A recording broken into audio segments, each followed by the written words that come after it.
Welcome to Rover Sports What's up, Mobile guys? Edition. Beautiful day here, 65 degrees on the East Coast. Yep. And we're talking about coaching carousel. Newest hire, Mr. Stefanski, going to the Cleveland Browns.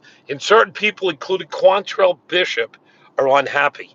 What do you think of this hire, Spence?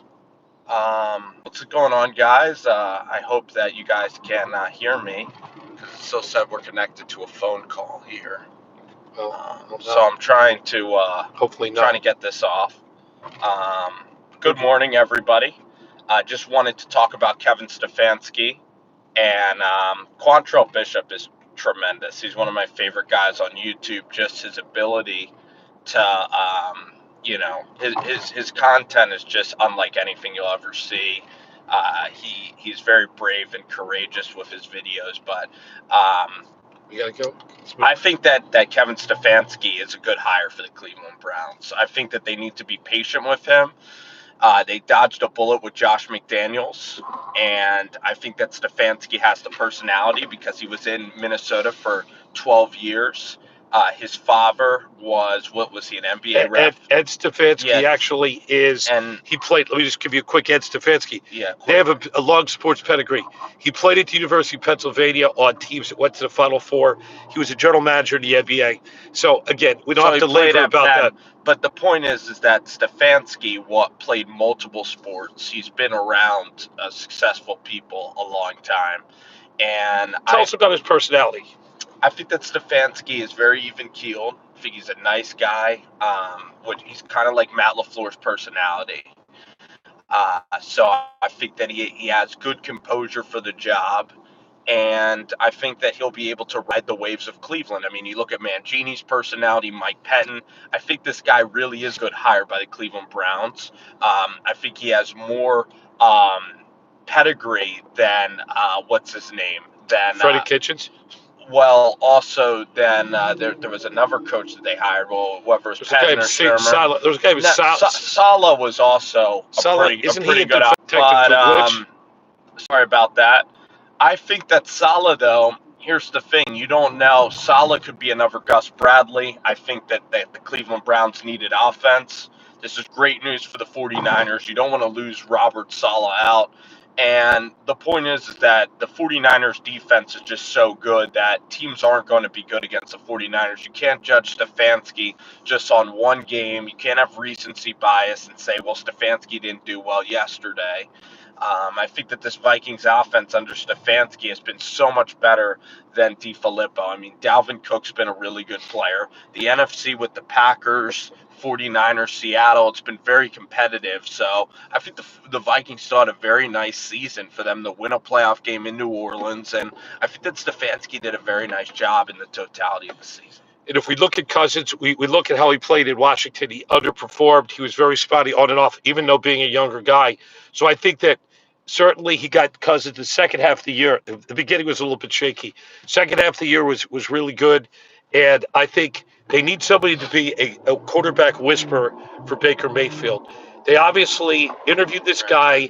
It wouldn't surprise me, obviously, if Mayfield was there during the interview, and that Mayfield, Mean sitting in there. Well, last year Baker Mayfield got FredEx hired. Right. Last year that was his guy, Freddie Kitchens.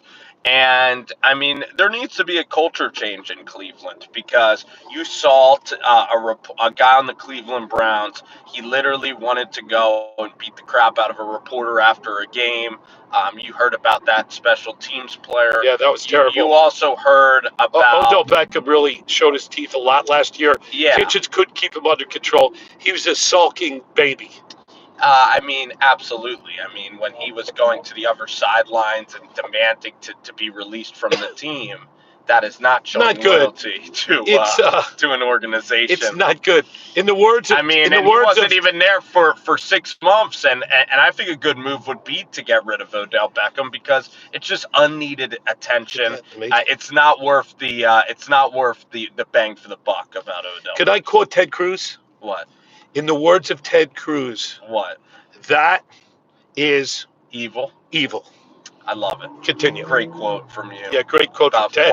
Texas Senator Ted Cruz. Yes, that is one of his favorite I didn't quotes. know he'd make it into the live stream today. Is Evil. Okay, So continue, I think please. that Odell Beckham, I've never been a fan of his, and I just think that you look at the Cleveland Browns going forward. I think Stefanski's a decent hire. Now, you look at the Patriots. You look at the Patriots, and they have some good coaches on that staff. So I'm surprised that Nick Khalifi. There's a good tight ends coach that worked with Gronkowski. He's going to get hired soon. His name is Nick. I don't know his last name. Joe Judge is not going to fail. Joe Judge is an absolutely sensational hire. I think that Joe Judge is going to bring the Giants back to prominence. I think the Giants could go on the dynasty starting soon. The Giants are finally going to have a lot of success. I think that the Giants fans have been through a lot of crap, and now you're going to see consistent success from Joe Judge. I want everybody, I know we have a lot of Giants fans, a lot of NFC East fans. I want everybody to look at the Joe Judge press conference. If you want to be inspired, and again, if anything, I'm an Eagles fan. But you know what? Giants are my second favorite team, and I'll say that on YouTube because somebody I'm very close related to covers the Giants. It's the guy sitting next to me. And you know what? Pat Shermer, who I've actually met, who thinks a very nice guy, who is terrible. This guy, Joe Judge, has got everything. He's got fire. You want to be inspired and you're a Giants fan? Get on there because he's talking about hitting. He's talking about punching guys in the mouth. He's talking about just doing everything with culture, wearing the right dress, being there on time, and he's also a teacher. Details. He even gives a very small part of the conference. Details. Learning. He even talked about being a kindergarten teacher for physical education. So the guy does have a warm side, a nice side when you can deal with kindergartners. So he's not only like a Marine sergeant. When you watch a press conference, you think that you have to enlist in the Marines to play with him. But then he gives you the soft side, talks about his family. He talks about Saban. He talks about his coaches. So this guy really is a layered, complicated person, I believe. And I think he'll be very inspirational and great for the NFC East. Also, it'll be great. I think we need to, while we're talking about coaching hirings, we have to talk a little bit about the state of Mississippi for a moment, if you don't mind. Yeah. The two of the most colorful characters, very different, but colorful. Lane Kiffin and Mike Leach are basically been imported from Florida and Washington State.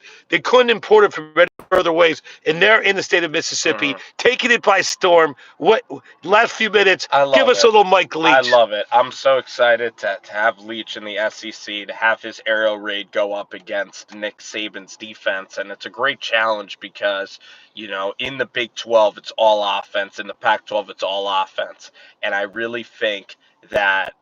You look at Mike Leach in the SEC. I'm excited to see what happens. Now, Mississippi State, if he wins 7-8 games, I think that Leach can maybe win 7 or 8 games. Lane Kiffin has a higher ceiling, I think, than Leach actually, because just Ole Miss. Ole Miss is a better pedigree.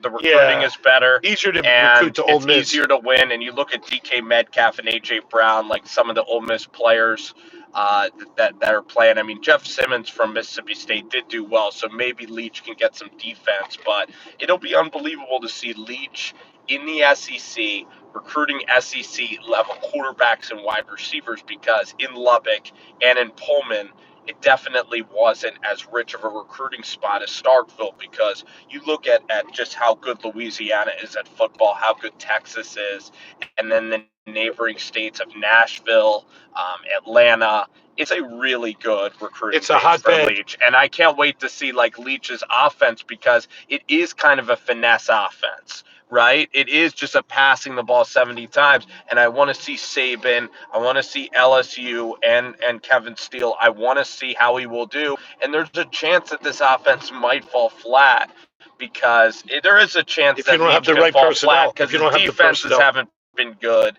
And this is a rigid SEC league, but I hope that Leach does fine. And in Starkville, it's not like the expectations are going to be absolutely absurd for Mike Leach. I want to talk about last night's game. We have a lot of Titans fans that are here. I covered it for a good 40 minutes yesterday, and Bruce, that was just one of the great upsets, and we haven't seen a lot of upsets in the NFL playoffs quite like it. What did you think about yesterday? Just to some bullet points. I thought the play calling was fabulous, and anybody who's an NFL football fan, just the way Vrabel and his offensive coordinator Everybody expected them to come out and run, just like they did against the Patriots, to basically take the air out of the ball and win like 14-7. But they came back, play action pass, Ryan Tannehill threw two dimes. One that was one of the best catches where the guy literally, you heard of the butt fumble? This is the butt reception because his butt was the only thing that was in the end zone, and it was a touchdown. What was the guy's name? Jackson? No, it was Keanu Smith. Oh, Smith. I know it was a name. It was a basic name. That was a common name. Keanu was a common name. So we'll say Smith or Jones or somebody. Right. But also the beautiful pass down the seam, the play action. Tannehill, again, he throws for about 80 yards a game, but he's efficient.